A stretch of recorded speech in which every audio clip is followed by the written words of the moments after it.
Halo semuanya, di video ini saya akan mereview sebuah aplikasi untuk manajemen toko, standar minimarket, apotik, bengkel, dan lain-lain. Karena fiturnya cukup lengkap, jadi dapat digunakan untuk berbagai jenis usaha dagang Anda. Langsung saja kita mulai. Aplikasinya dapat Anda download di ekios.com. Aplikasi ini tersedia untuk versi Android juga dan juga dapat diakses melalui ekios.com ini. Ini untuk masuk kita bisa login sebagai owner atau staff ataupun kasir. Jadi aplikasi ini memiliki 3 tingkatan user, yaitu user owner pemilik, user staff untuk karyawan yang dipercaya, terus kasir untuk user untuk yang bertugas sebagai kasir. Kita masuk ke user owner. Jika Anda belum memiliki akun, silakan Anda mendaftar terlebih dahulu. Ini tampilan ketika masuk melalui website ekios.com. Di sini ada berbagai menu. Yang pertama penjualan, retur penjualan, tukar poin. Ini di sini kan ada fitur membership, di mana setiap penjualan dapat memberikan poin ke member. Fungsinya untuk loyalitas customer dan juga untuk memberikan hadiah kepada pelanggan yang rutin membeli di toko Anda. Di sini ada transaksi barang, pembelian, penambahan stok, pengurangan stok, transaksi barang hilang, transaksi barang masuk, dan barang expired. Jadi seluruh keluar masuknya barang nanti bisa dicatat di aplikasi ini, baik dari pembelian sampai pun penjualan dan manajemen stok. Bahkan barang hilang, rusak, dan expired nanti dicatat di sini dan akan dilaporkan sebagai kerugian untuk barang hilang, rusak, dan expired sebagai kerugian toko. Nah, sini ada transaksi keuangan, yaitu pengeluaran dan tambah saldo dan kurangi saldo. Fungsinya tambah saldo ini untuk mengisi saldo di toko Anda. Nah, kurang saldo untuk mengurangi saldo di toko Anda. Pengeluaran tentunya ini untuk mencatat pengeluaran dari gaji karyawan, transport, uang makan, atau pengeluaran lain-lain.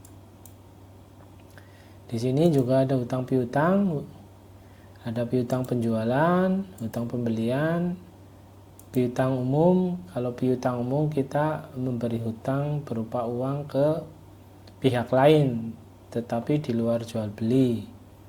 Hutang umum juga misalnya kita hutang ke bank, ini bisa dicatat hutang umum sebagai pencatatan hutang di toko Anda. Ini sebelum memulai menggunakan aplikasi ini, tentunya Anda harus menginput produk-produk Anda dulu. Di sini ada bermacam jenis produk yang bisa Anda input. Yang pertama adalah produk barang, tentunya ya tentang barang yang Anda jual di toko Anda. Produk jasa ya produk jasa, misalnya ada di bengkel atau apa, itu kan ada jasa. Terus produk konsinyasi, ini adalah produk-produk barang titipan di toko Anda. Kebanyakan toko kan ada barang titipan. Nah, ini bisa dicatat di produk konsinyasi. Nanti setiap ada penjualan, nilai konsinyasinya akan bertambah. Laku berapa, nilai konsinyasi yang terjual berapa. Ini fungsinya untuk nanti membayar hutang konsinyasi ke pihak yang memberikan konsinyasi. Terus produk library ini adalah daftar produk-produk yang dapat Anda copy atau Anda masukkan ke data barang Anda, sehingga Anda tidak perlu mengetik barang yang sudah ada di produk library. Nah, di sini ada fitur master harga. Master harga ini banyak fiturnya, yaitu harga member. Nah, di aplikasi ini bisa memberikan harga yang berbeda antara pelanggan biasa dan pelanggan member. Nanti Anda bisa memasukkan harga member di sini dari produk-produk yang Anda miliki. Di sini juga ada harga reseller. Misalnya Anda sebuah toko grosir di mana pelanggan Anda juga ingin dijual kembali, nanti Anda bisa mengeset harga reseller. Harga reseller ini harga member yang mempunyai status reseller. Di sini ada harga grosir. Harga grosir itu ya misalnya di sini ada misalnya beli. Nah, ini misalnya beli berapa 20 biji, misalnya harga grosirnya berapa situ. Jadi di sini juga ada fitur harga grosir, misalnya ada yang misalnya ini cari le mineral.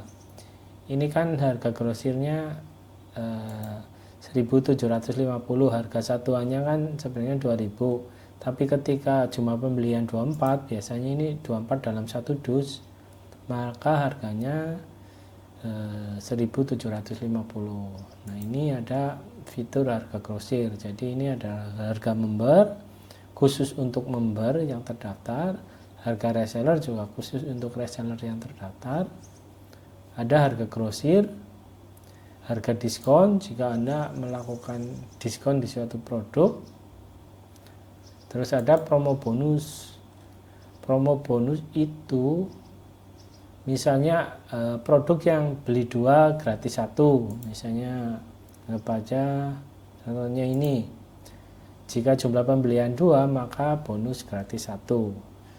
Ya, ini nanti ketika penjualan di scan-nya 2 kali, tapi nanti stok akan mengambil 3 buah kalau disetting promo beli 2 gratis 1.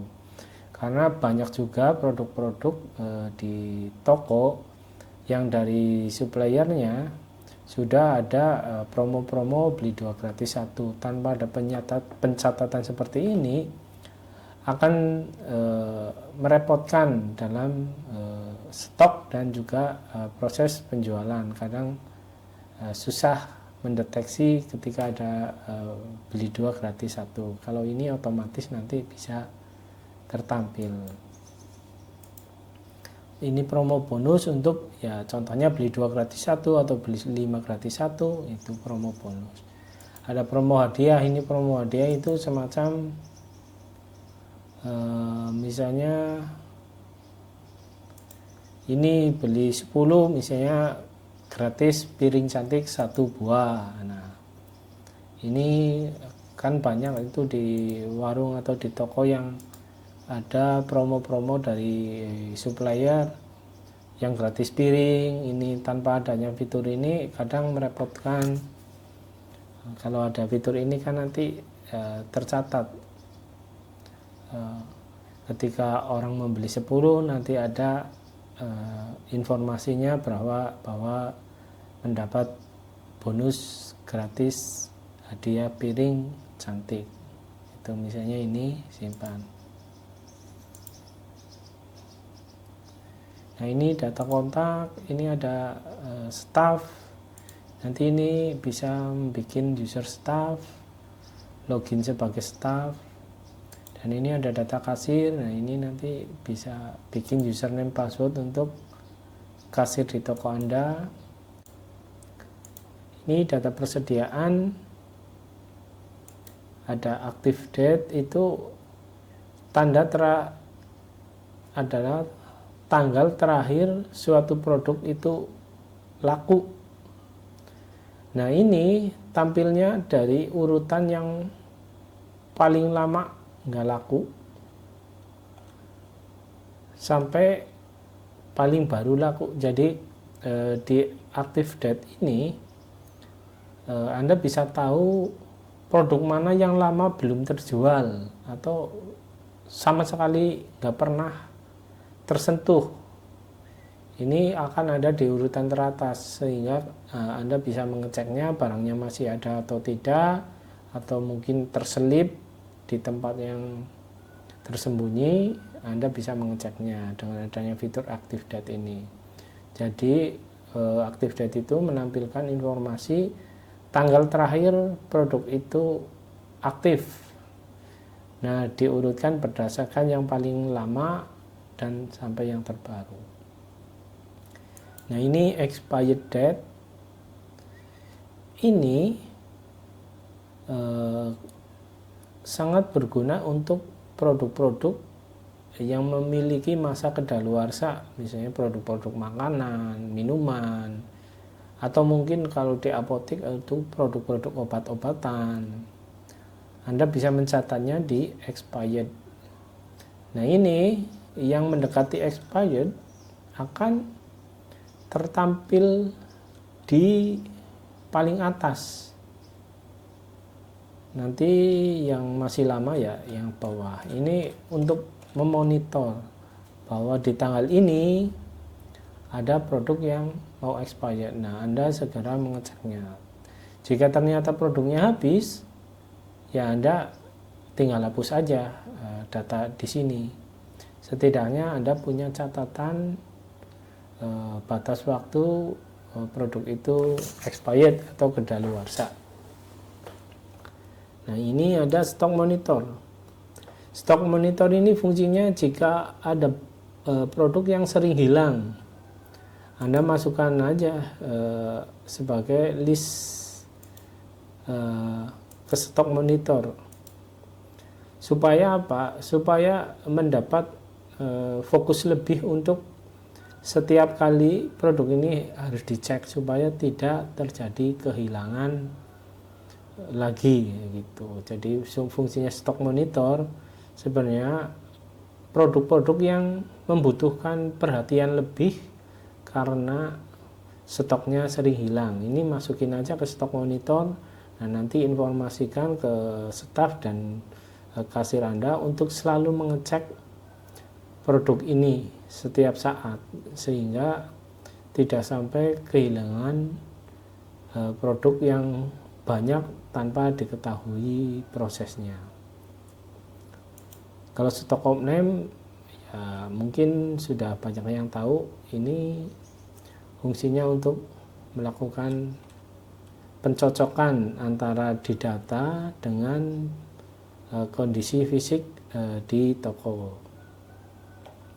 Stock value ini menampilkan nilai dari barang stok yang ada di toko. Jadi perhitungannya adalah jumlah stok kali harga dasarnya, harga belinya. Nanti hasilnya adalah nilainya ini, stock value.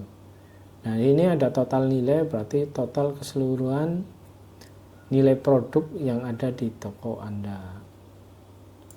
Nah, ini ada stock loss. Ini kalau misalnya ada barang hilang, nanti akan tertampil di sini. Misalnya anggap aja ini ada transaksi barang hilang, baca ini saya bikin ini hilang 1 misalnya, simpan. Nah, ini akan masuk di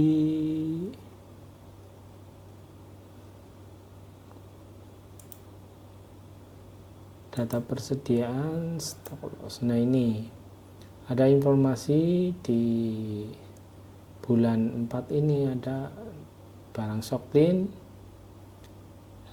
hilang 1 piece, nilainya segini. Nanti juga akan ada di laporan bulanan.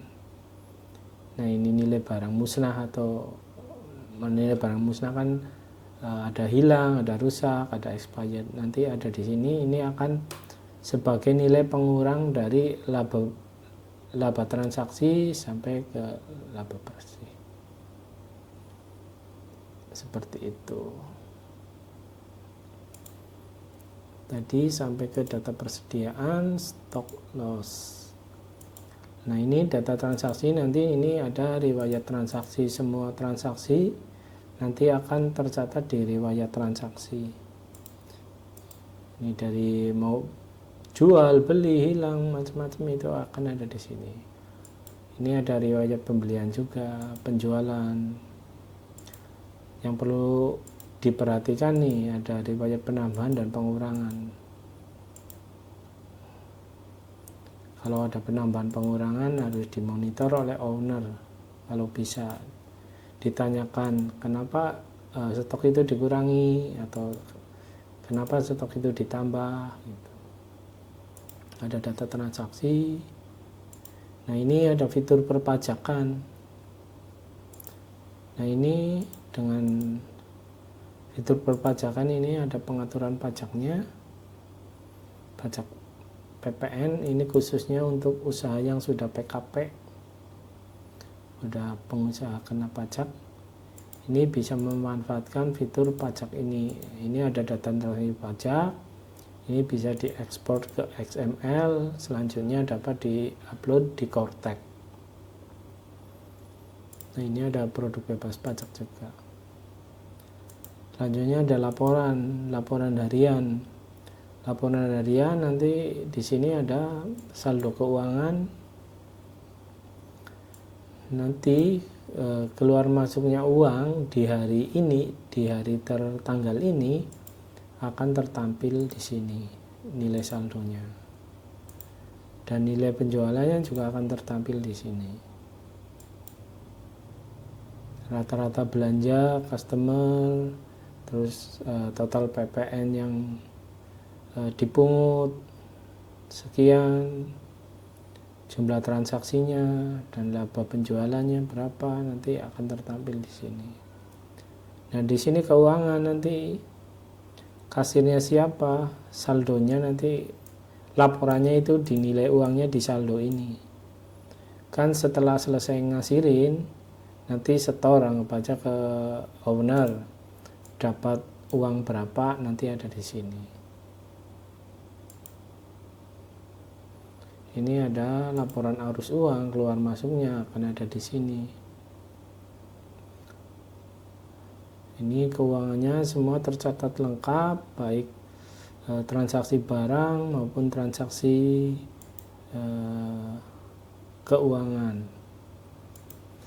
Di sini juga nanti ada misalnya pembayarannya pakai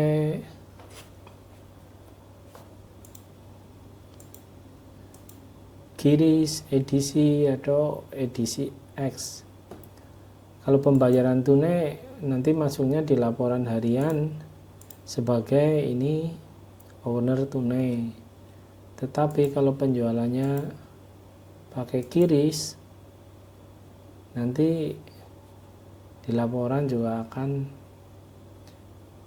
masuk ke saldo QRIS. Nah, ini untuk pembayaran QRIS ini bisa di set di pengaturan sistem. Ini prosentasenya karena kan QRIS ada biayanya. Kalau saat ini kalau nggak salah 0,7, tapi kan nanti ada penarikan dari QRIS juga ada biayanya lagi. Misalnya kita kasih biaya 1% atau berapa edisi juga nanti ada biayanya, persentase Anda bisa masukkan di sini.